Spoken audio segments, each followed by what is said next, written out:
all young men, I don't care who they are, have a certain way they want to look. Everybody wants to look good. For that perfect look, they turn to barbershops, which often offer more than just haircuts.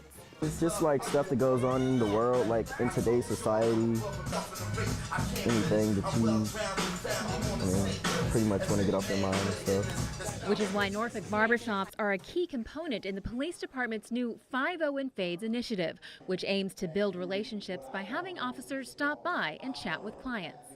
They are in 4 walls. Town Center has become a hot spot for shopping, dining, and entertainment, bringing in a steady flow of people every day. There's multiple eating establishments around here that serve cafe style outside drinks and food, so it's the first place that came to mind. Bill George thought of this area when he heard of 2 proposed bills that would allow people to openly carry alcohol in certain areas. These spaces are what lawmakers are calling commercial lifestyle centers, mixed-use commercial properties with at least 25 acres of land and 100,000 square footage or more of retail space. The idea, George says, he's still pondering. I'm all for it, but in terms of whether it's going to be an enjoyable thing for me, I'm not really sure. For certain areas, I don't think it would be a bad idea. A lot of fun over here, Town Center. Bartender Nick Meyerhofer says he thinks in certain areas it could work, and if done right, businesses can see profits from these bills. Flow of traffic, if you just bring in a lot more people, people walking around with drinks, they need a refill, they're going to hop into a next spot closest on the way. This doesn't seem to be a detrimental public allowance in terms of activity, so I think it's a good thing. In Virginia Beach, Chanu Hurt, 13 News Now.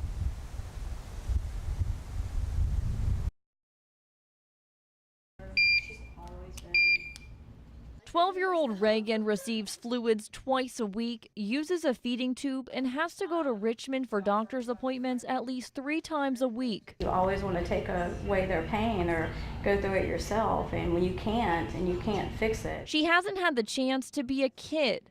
At just 8 years old, she was diagnosed with dysautonomia, a rare disease that affects the nervous system. Dizziness, sometimes I can't breathe, I'll get out of breath really fast.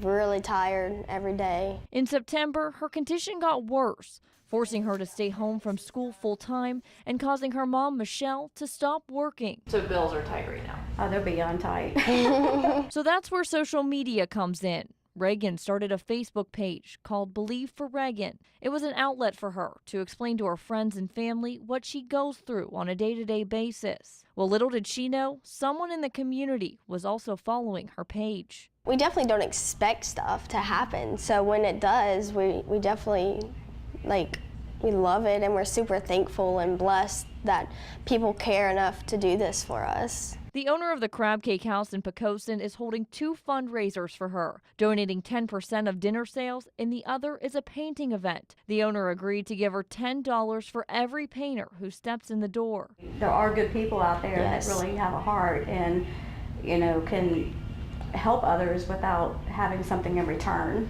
Reagan and her mom hope this event helps raise awareness for dysautonomia and can help them get through the tough times.